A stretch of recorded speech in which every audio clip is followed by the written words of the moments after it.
Signals లేవమ్మా. మీరైనా try చేయండి. ఎండ మండిపోతోంది. నాకు సిగ్నల్స్ లేవు. రాహుకాలంలో బయలుదేరామనుకుంటా, అందుకే ఇలా జరిగింది. నువ్వు ఎప్పుడు ఇలాంటి కాలాల గురించే ఆలోచిస్తావు. వర్జంని చూసుకునే కదా బయలుదేరింది.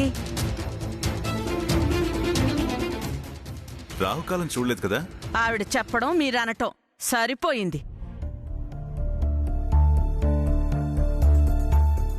కార్ అన్నాక రిపేర్ రాకుండా ఉంటుందా? దానికి నన్ను తప్పు పడతారేంటి? నిన్నే తప్పు పట్టట్లేదు దుర్గా. ఇప్పుడు ఎలా ఆగాని అడుగుతున్నాను. ముందు అక్కడికి చేరడం ఎలా అది ఆలోచించండి. ఫోన్లో సిగ్నల్స్ లేవు, అసలు ఈ దారిలో ఏ వెహికల్స్ రావడం లేదు.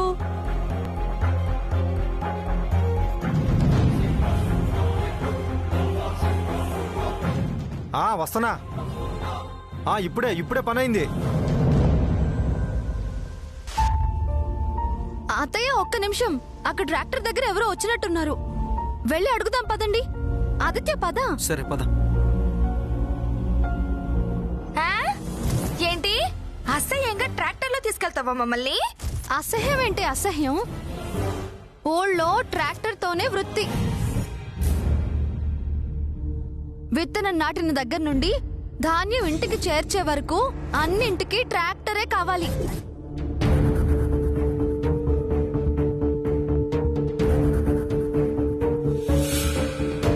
ట్రాక్టర్ లేకుండా పల్లెటూళ్ళలో ఒక్క నిమిషం నడవదమ్మా.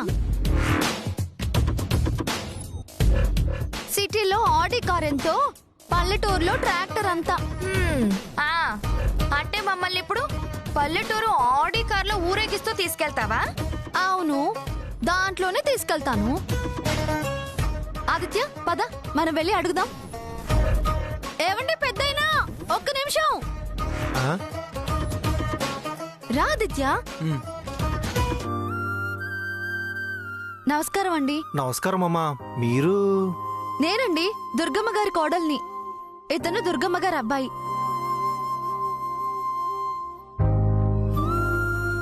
ఓ, దుర్గమ్మ గారి అబ్బాయివా?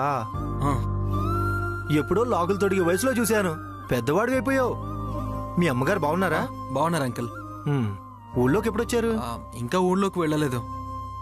ఊర్లోకి వెళ్తుంటే యాక్చువల్లీ మా కార్ చెడిపోయింది. అయినా ఊరు ఎంత దూరం ఉంది? 2 కిలోమీటర్లు నడుచుకుంటూ వెళ్తే వచ్చేస్తుంది. రాక ఊరికొచ్చాం. ఇప్పుడు నడుచుకుంటూ వెళ్తే ఏం బాగుంటుందని. మరి ఎలా వెళ్తారు? మీరేమనుకోకపోతే కొంచెం మీ ట్రాక్టర్ ఇస్తే. నీకు ట్రాక్టర్ నడపడం కూడా వచ్చా? నాకొచ్చండి. దుర్గమ్మ కోడలివి, నువ్వు ట్రాక్టర్ నడుపుతావా? ఓ, నడుపుతాను. మీకు శ్రమ ఎందుకులే, నేను దింపుతాను పదండి. వద్దొద్దు, మీరు తాళాలు ఇవ్వండి, మేము వెళ్తాం. అబ్బా, దుర్గమ్మ కోడలు దుర్గమ్మలాగా గట్టిదే. తీసుకోండమ్మా. రండి రండి. మావయ్య, నానమ్మ. అయ్యో, ఏమండి, ఎలా వెళ్తాం?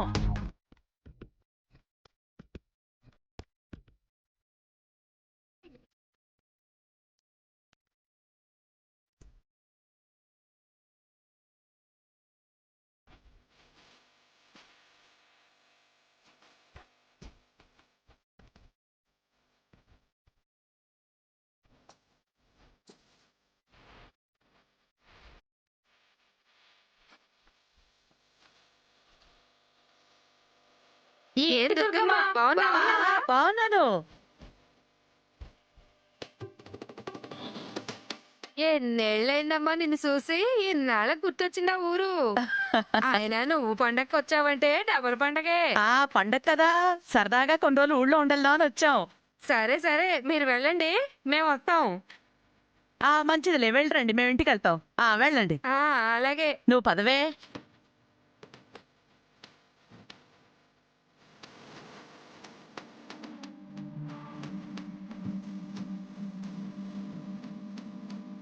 అమ్మా నమస్కారం. అమ్మా ఉన్నారా? బాగున్నా అన్నయ్య. మీరు బాగున్నారా? బాగున్నాం. ఏంటి దుర్గమ్మ గారు, కొడుకుని కోడల్ని తీసుకొస్తున్నారు? ఊరికి పరిచయం చేద్దామనా?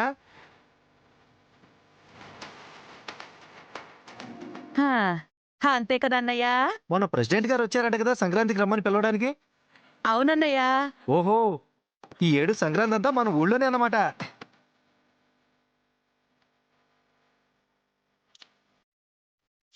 ఏంట్రా తెలియనట్టు అడుగుతావు? దుర్గమ్మ గారు వస్తేనే మన ఊరికి పెద్ద పండగ. అలాంటిది దుర్గమ్మ గారి కుటుంబమే వచ్చిందంటే డబుల్ పండగే.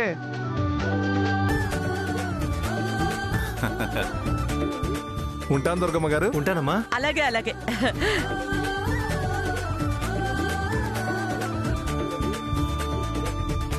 అరుగో వస్తున్నారు.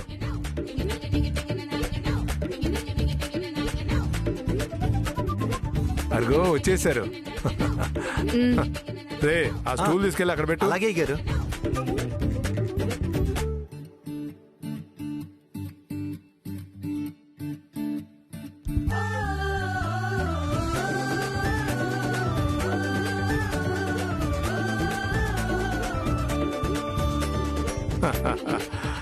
రాచలమ్మా రండి రండి. ఏం దుర్గమ్మ, పుట్టినూరు ఇంతకాలానికి గుర్తొచ్చిందా? ఆ ట్రాక్టర్ నడిపింది ఎవరు? ఎవరేంటి? తను మా కోడలమ్మా. అవునా?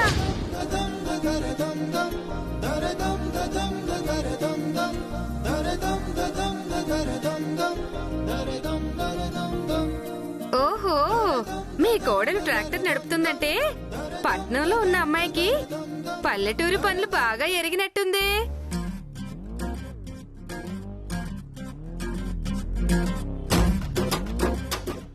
దుర్గమ్మ కూడా వయసులో ఉన్నప్పుడు ఇలాగే చేసేది. ఈ అమ్మాయి ట్రాక్టర్ నడుపుతుంటే దుర్గమ్మ నడుపుతున్నట్టే ఉంది.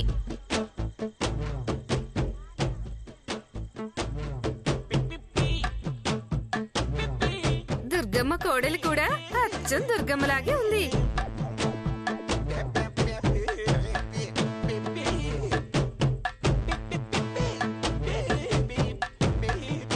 చాలే ఊర్క. నాలా ఎందుకుంటుంది? వాళ్ళ అమ్మలా ఉంటుంది. పోల్చడానికి కూడా అర్థం పర్థం ఉండాలి. మేనత్త పోలికలు వచ్చాయిలేవే. ఇంకా ఆపుతారా? ఓ, దుర్గమ్మకి కోపగించుకోవడం ఇంకా తగ్గలేదు. హా.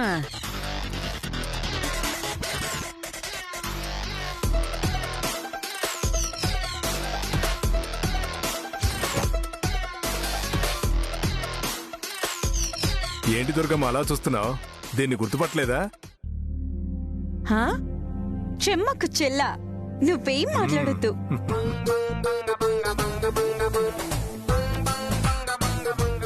బావున్నావా దుర్గమ్మత్త? హా? బావున్నావా మామయ్య? ఎవరన్నయ్యా? ఎవరు అన్నయ్య అంటావేంటి? ఆ అన్నయ్య కూతుర్ని, నీ మేనకోడల్ని.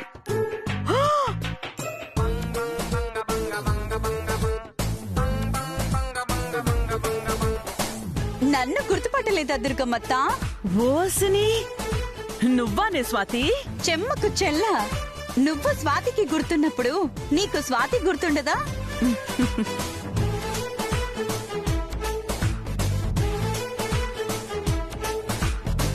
నువ్వు మమ్మల్ని మర్చిపోయావేమో. రోజుకు 100 సార్లైనా నీ గురించి మాట్లాడుకుంటాం. ఇదిగో మామయ్య, ప్రసాద్ మామయ్య, పోలీస్ మామయ్య, చెమ్మకు చెల్ల. చెమ్మకు చెల్ల. హాయ్, బావ కదూ? చెమ్మకు చెల్ల, వీడు బావ కదూ? ఏ, బావను పట్టుకుని వాడు వీడు అంటావేంటే? చెమ్మకు చెల్ల, ఇక్కడ బావను అలాగే అంటారు.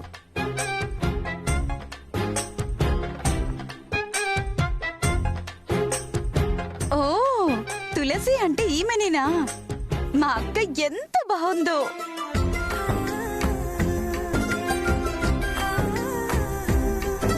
చెమ్మకు చెల్ల, ఇదెవరు? ఓహో, చుప్పనాతి శూర్పనక వెంకటలక్ష్మి అంటే ఇదేనా?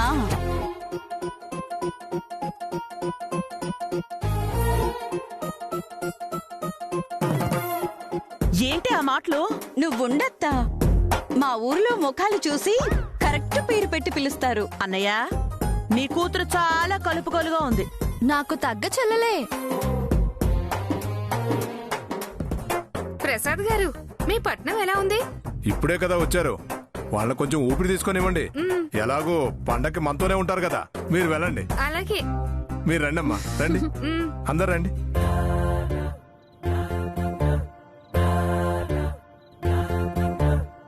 చెమ్మకు చెల్ల, ఆగండి ఆగండి. పెళ్లి చేసుకుని కొత్త దంపతులు రాక రాక మా ఊరొచ్చారు. పేర్లు చెప్పకుండా గుమ్మం దాటి ఎలా వస్తారు? వాళ్ళకి పెళ్ళై సంవత్సరం కావస్తుందమ్మా. చెమ్మకు చెల్ల, సంవత్సరం అయినా మా ఇంటికి రావడం ఇదే మొదటిసారి కదా. అందుకే ఒకరి పేర్లు ఒకరు చెప్పి లోపలికి రావాలి.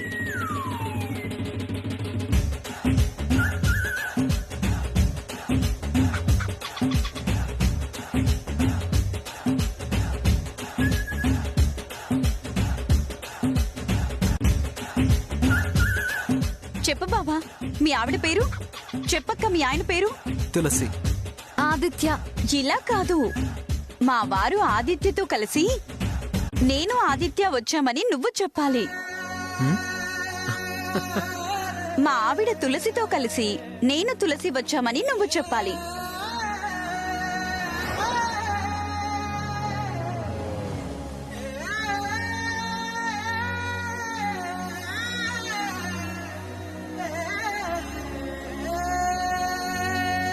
తప్పదా? చెమ్మకు చెల్ల చెప్పిన తర్వాతే లోపలికి రావాలి. పండగ వేడుకలు మీ పేర్లతోనే స్టార్ట్ అవుతుంది. మా ఆవిడ తులసి, నేను వచ్చాం. ఆ, మా ఆయన ఆదిత్య నేను వచ్చాం. చెమ్మకు చెల్ల, ఒక్క నిమిషం.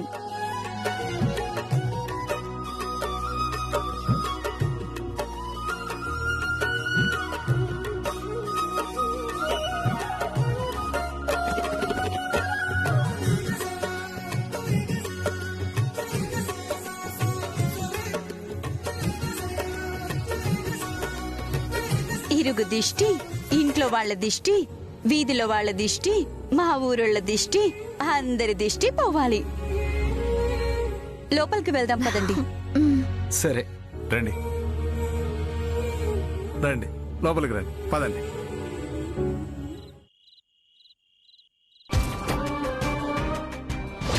నువ్వు ఏమాత్రం అజాగ్రత్తగా ఉన్నా నీ ప్రాణానికే ముప్పు.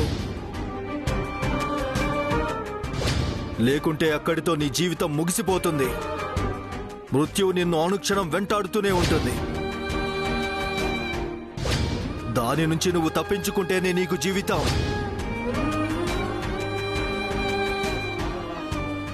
ప్రియా,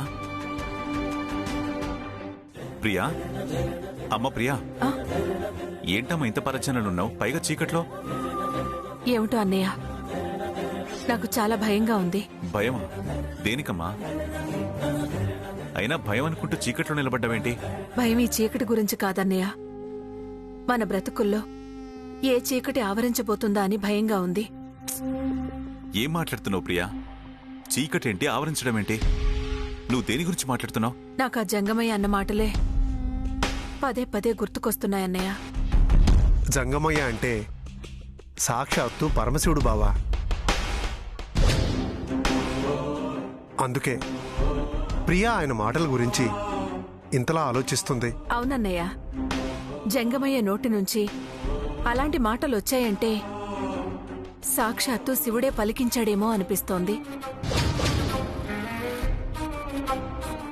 ఆ మాటలు జంగమయ్య నోటి నుంచి శివుడెందుకు అనిపిస్తున్నట్టు?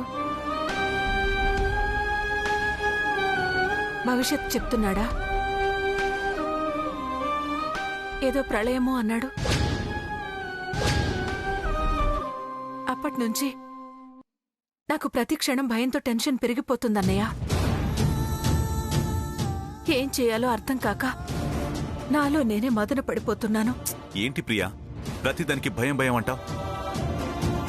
ఇదివరకు ఇలా ఏం లేవు, ఈ మధ్య నీకు ఇలా భయం ఎక్కువైంది. మంత్రాలకు చింతకాయలు రాలుతాయా చెప్పు? ప్రతిదానికి జంగమయ్య అన్నాడని, ఎవరో ఒకరు సూచి చెప్పారని, లేదంటే చిరక చూసి వాడు చెప్పాడని ప్రతిదానికి ఎందుకలా భయపడుతున్నావు? అది కాదన్నయ్య, మన పంతులు గారు దోషమని చెప్తే మనం పూజలు చేశామా లేదా? మరి దీన్ని ఎందుకింత తేలిగ్గా తీసుకుంటున్నావు? అవును బావా, ప్రియా చెప్పింది కరెక్టే. వాళ్ళు శాస్త్రం తెలిసిన వాళ్ళు. జంగమయ్య అంటే శివుడికి ప్రతిరూపం అంటారు. చిలక జోష్యం వాడు చెప్పినట్టు లాల్ బహదూర్ శాస్త్రి గారు ప్రధానమంత్రి అయ్యారు. ఎన్నో రుజువులు సాక్ష్యాలు మనం చూసాం. అన్నీ మన అనుభవాల్లో ఉన్నాయి కదా బావా. మరీ అంత తేలిగ్గా ఎలా తీసుకోమంటావు? నువ్వేం కంగారు పడకమ్మా. జంగమయ్య చెప్పినట్టు ఏమీ జరగదు.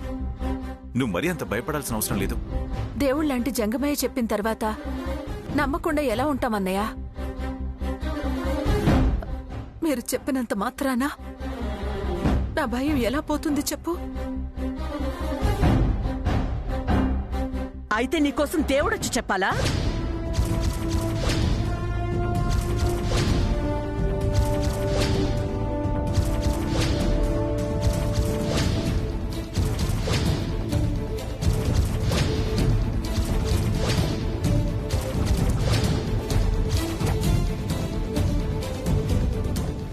ఏంటి జంగమ్మ ఏదో చెప్పాడు, ఆయన అన్న మాటలకి నాకు భయం వేస్తోందని ఆ భయాన్ని అందరికీ చుడుతున్నావా?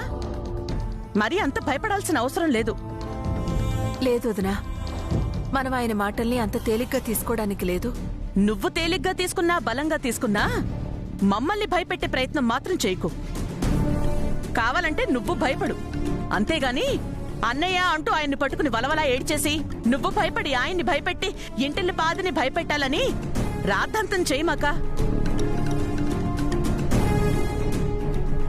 ప్రియా, పండగ సంతోషంగా ఆనందంగా జరుపుకోవాలని ఇంత దూరం వచ్చాం. ఇక్కడెందుకు మా అందరికీ లేనిపోని భయాలు కల్పిస్తావు? దుర్గమ్మ చెప్తుంది కరెక్టే ప్రియా. నువ్వు ధైర్యంగా ఉండు, ఏమీ కాదు. అవును ప్రియా, ప్రతిదానికి భయపడితే జీవితం అంతా భయం భయంగానే ఉంటుంది. అందరి మాటలు వినాల్సిన అవసరం లేదు. కొన్ని కొన్ని మాటలు విన్నట్టుగా వదిలేయాలి. వెళ్ళమ్మా, ప్రశాంతంగా పడుకో. బావా, తను తీసుకెళ్ళు.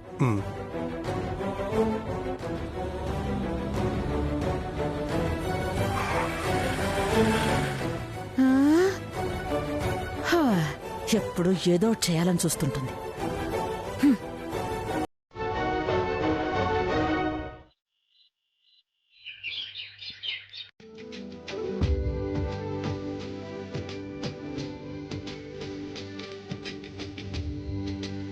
అమ్మా దుర్గమ్మ, భోగి మంటలు నీ చేత్తో వెలిగించు. అలాగే అన్నయ్య.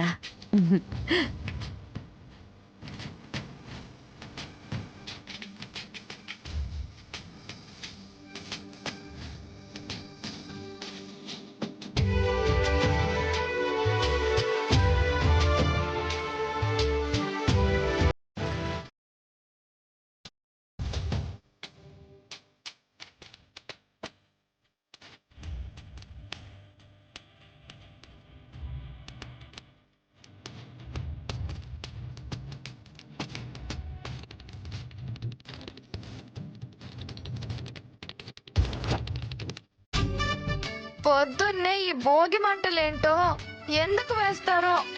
హాయిగా పడుకునేదాన్ని కదా. చెమ్మకు చెల్ల, ఏంటి నీకు భోగి అంటే ఏంటో, భోగి మంటలు ఎందుకు వేస్తారో తెలీదా? పట్నంలో ఉంటున్న వాళ్ళు, వాళ్ళకి ఇవన్నీ ఎలా తెలుస్తాయి?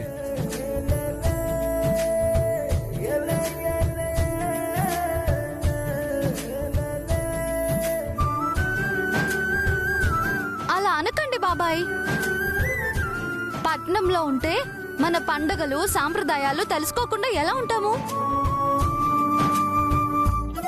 తెలుగు వాళ్ళం మన పండగలు వాటి ప్రత్యేకతల గురించి తెలుసుకోకపోతే ఎలా? ఏంటి నీకు భోగి గురించి, భోగి మంటల గురించి అంత బాగా తెలుసా?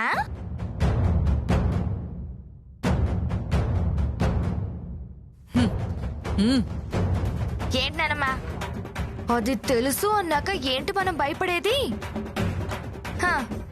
దానికి అసలు ఏమీ తెలీదు, అన్ని ఉత్తుత్తి మాటలే. ఏంటే నాకేమీ తెలీదు అంటున్నావు? పోనీ నీకు తెలుసా? బాబాయ్ చెప్పాడు కదా, పట్నంలో ఉన్న వాళ్ళకి ఏం తెలుసులే అని. నువ్వేమో పట్నంలో ఉంటే తెలుసుకోకుండా ఉంటారా బాబాయ్ అని దీర్ఘం తీసావు కదా. నీకేం తెలుసో, ఎంతవరకు తెలుసో చెప్పు, వింటా. చెప్పవే తులసి, అన్నీ తెలిసిన దానిలాగా తెలీదా అన్నావు కదా, అన్నప్పుడు చెప్పాలిగా. చెప్తానత్తయ్యా, అంత తెలియకుండా తెలిసిన దానిలా మాట్లాడను. నన్ను నేను అబద్ధాలతో కవర్ చేసుకోవాల్సిన అవసరమే లేదు. నాకు ఈ పండుగ గురించే కాదు, మన తెలుగు పండుగలన్నింటి గురించి తెలుసు. అందులో సంక్రాంతి పెద్ద పండగ అంటారు. ఇది 4 రోజుల ముచ్చటైన పండగ. ఈ పండగ గురించి, దీని విశిష్టత గురించి నాకు పూర్తిగా తెలుసు. చెమ్మకు చెల్ల, అక్కకు తెలిసినట్టే ఉంది. 4 రోజుల పండగ అనడంలోనే అర్థమవుతుంది. అదనడానికే అది మాటలతో మాయ చేస్తుంది. గోరంత తెలిస్తే దాన్ని మాటలతో బురిడి చేసి కొండంత లేపుతుంది. దానికే మొత్తం బిల్డప్.